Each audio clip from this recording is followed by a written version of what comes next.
Bismillahirrahmanirrahim. Assalamualaikum warahmatullahi wabarakatuh. Eh, Nama saya Duta Ramadan dengan NIM 1701622 145. Di sini saya akan mempresentasikan hasil tugas akhir saya yaitu skripsi yang berjudul Efektivitas Media Pembelajaran Berbasis ICT dan Kreativitas Belajar Siswa Terhadap Hasil Belajar Ekonomi. Studi eksperimen pada siswa kelas 10 SMA Negeri 64 Jakarta. Baik, untuk slide selanjutnya adalah latar belakang. Yang pertama ada urgensi pendidikan dan tantangan era. Pendidikan merupakan pilar signifikan dalam pembangunan nasional untuk membentuk SDM berkualitas, tangguh, dan terampil. Menurut Musyawarah 2001 dan Arianti dan Rahman 2025, yang dimana di era globalisasi industri 4.0 dan society 5.0, sistem pendidikan dituntut adaptif menjawab tantangan zaman dan menyongsong visi generasi emas Indonesia 2045 menurut Inayah et al. 2024 dan Mardia et al. 2021. Hal ini sejalan dengan mandat Undang-Undang Nomor 28 Tahun 1990 untuk mengembangkan kompetensi dasar peserta didik. Nah, untuk masalah real di lapangan yang saya temui yaitu berdasarkan observasi awal yang saya temukan pada kelas 10 SMA ditemukan kesenjangan besar. Yang pertama yaitu sebagian besar siswa kesulitan memahami konsep dasar dalam perhitungan ekonomi.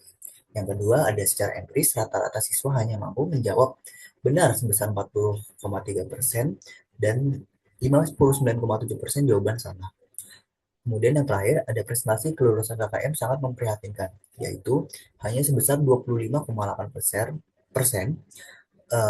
yang dimana sekitar 79% siswa belum tuntas menguasai materi uh, dalam pembelajaran ekonomi.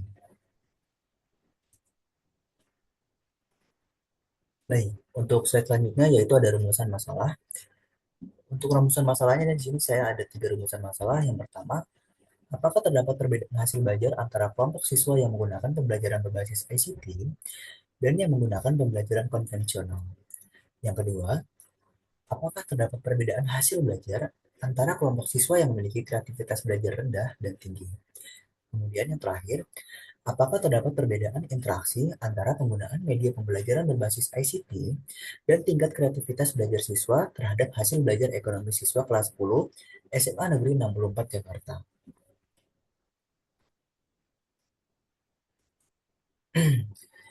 Baik, untuk slide selanjutnya ada tujuan penelitian. Untuk tujuan penelitiannya yaitu ada tiga. Yang pertama, untuk mengetahui perbedaan hasil belajar antara kelompok siswa yang menggunakan pembelajaran berbasis ICT dan yang menggunakan pembelajaran konvensional. Kemudian yang kedua, untuk menganalisis perbedaan hasil belajar antara kelompok siswa yang memiliki kreativitas belajar rendah dan juga yang tinggi. Yang terakhir, untuk menentukan pengaruh gabungan antara penggunaan media pembelajaran berbasis ICT dan tingkat kreativitas belajar siswa terhadap hasil belajar ekonomi siswa kelas 10 SMA Negeri 64 Jakarta. Untuk slide selanjutnya yaitu ada manfaat penelitian. Yang pertama ada manfaat teoritis. Hasil penelitian ini diharapkan dapat memberikan kontribusi dalam pengembangan kajian ilmu pendidikan dalam pembelajaran ekonomi mengenai pengaruh media pembelajaran berbasis ICT dan kreativitas belajar siswa terhadap hasil belajar. Kemudian manfaat yang kedua yaitu ada manfaat praktis. Yang pertama bagi siswa. Penelitian ini diharapkan dapat membantu siswa dalam meningkatkan hasil belajar ekonomi melalui pemanfaatan media pembelajaran berbasis ICT serta mendorong siswa untuk mengembangkan kreativitas dalam proses belajar. Kemudian yang kedua bagi guru. Hasil penelitian ini dapat menjadi bahan pertimbangan bagi guru dalam memilih dan mengembangkan media pembelajaran berbasis ICT yang inovatif serta mendorong kreativitas belajar siswa dalam pembelajaran ekonomi. Yang terakhir bagi sekolah. Penelitian ini diharapkan dapat menjadi masukan bagi pihak sekolah dalam pengembangan kebijakan dan penyediaan sarana pembelajaran berbasis ICT guna meningkatkan kualitas pembelajaran dan hasil belajar siswa pada mata pelajaran ekonomi. Baik, untuk slide selanjutnya yaitu ada teori behavioristik menurut B.F. Skinner. Konsep utama yang dijelaskan dalam teori behavioristik menurut B.F. Skinner ini yang pertama yaitu adalah belajar sebagai perubahan perilaku yang dapat diamati penguatan atau reinforcement menentukan terbentuknya perilaku belajar.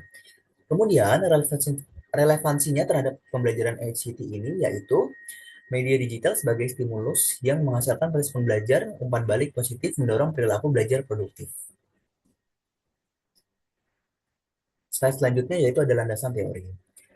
Media pembelajaran berbasis yang pertama ada media pembelajaran berbasis ICT. Pemanfaatan teknologi digital dan internet untuk mendukung proses mengajar yang lebih dinamis, interaktif, dan sesuai karakteristik di generasi digital. Kemudian kreativitas belajar siswa yaitu kemampuan menghasilkan gagasan baru, berpikir fleksibel, dan menemukan alternatif solusi dalam menghadapi permasalahan pembelajaran. Untuk keywordnya yaitu capaian penguasaan materi ekonomi setelah mengikuti proses pembelajaran, mencakup pemahaman, penerapan, dan analisis konsep ekonomi. Oke, di sini ada penelitian terdahulunya yaitu ada Gustia dan Roma tahun 2025, yaitu media ICT berpengaruh signifikan terhadap hasil belajar peserta didik. Kemudian yang kedua ada Anwar dan Murtopo tahun 2024, yang dimana pemanfaatan ICT meningkatkan motivasi dan prestasi belajar ekonomi. Yang ketiga ada ALO tahun 2023. Media ICT meningkatkan keaktifan dan kreativitas belajar siswa. Selanjutnya ada Okhtari et al. Tahun 2025, yang dimana media ICT berpengaruh terhadap motivasi belajar yang berdampak pada hasil belajar. Kemudian yang terakhir ada Wildan tahun 2024, yaitu pembelajaran berbasis ICT berpengaruh positif terhadap kreativitas belajar.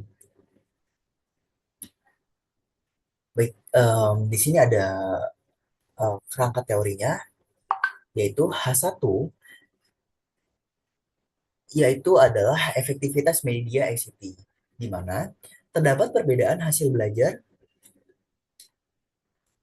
untuk hipotesis satu yaitu efektivitas media ICT, yaitu yang dimana terdapat perbedaan hasil belajar antara kelompok siswa yang menggunakan media pembelajaran berbasis ICT dengan kelompok siswa yang menggunakan pembelajaran konvensional.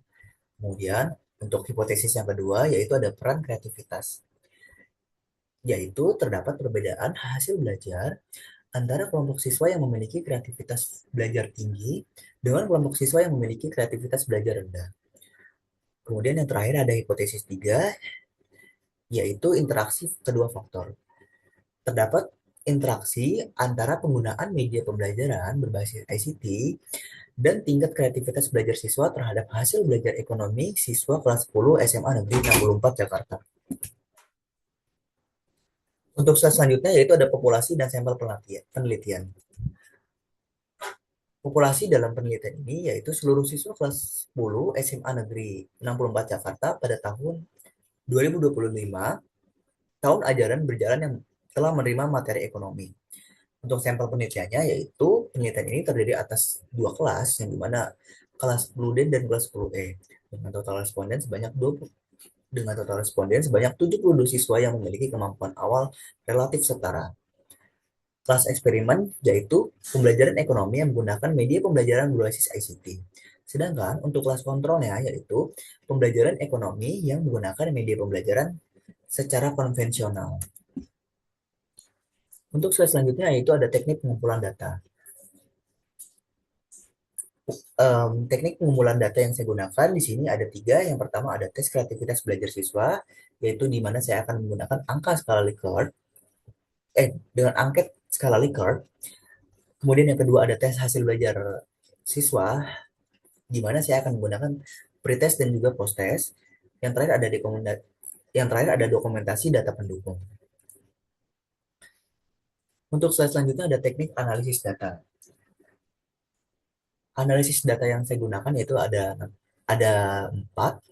Yang pertama ada analisis deskriptif, yang dimana itu ada mean, median, standar deviasi. Yang kedua ada uji normalitas. Yang ketiga ada uji homogenitas varians. Yang terakhir ada uji T berpasangan. Oke, di sini ada profil respondennya, di mana kita bisa lihat profil responden berdasarkan jenis kelaminnya, di mana untuk kelas kontrolnya ya berjumlah yang laki-laki yang berjumlah 12 orang, dan untuk kelas eksperimennya itu laki-lakinya berjumlah 15 orang.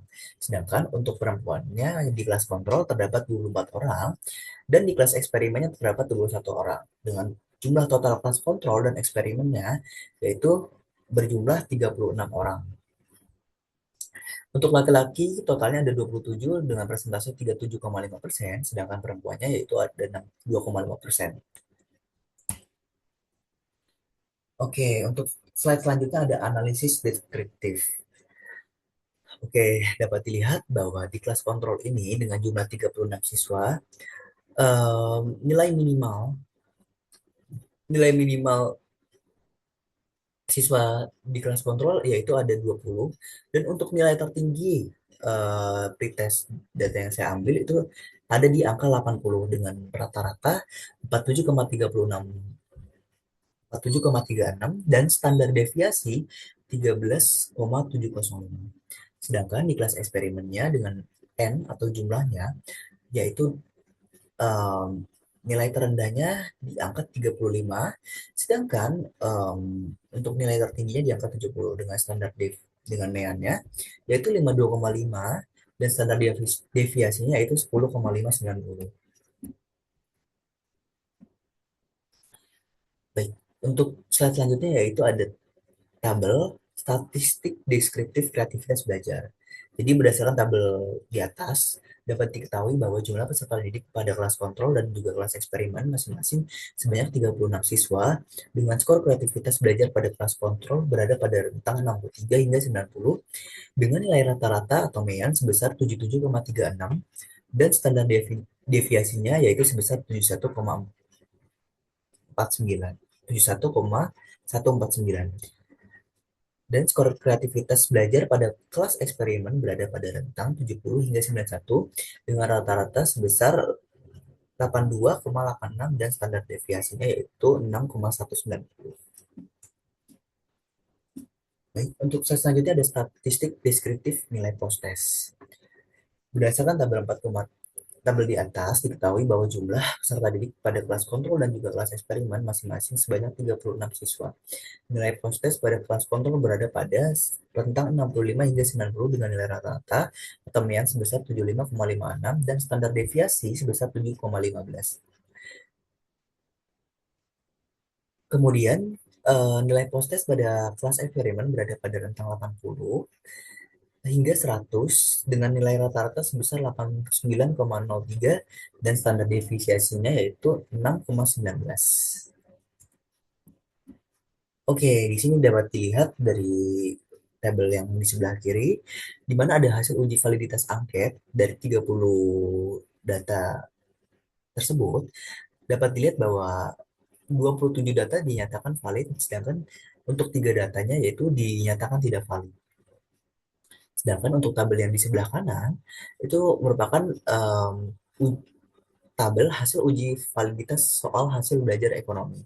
Di mana di sini saya ada 20 soal tabel yang dapat dinyatakan valid. Baik, untuk slide selanjutnya yaitu ada hasil uji reliabilitas angket kreativitas.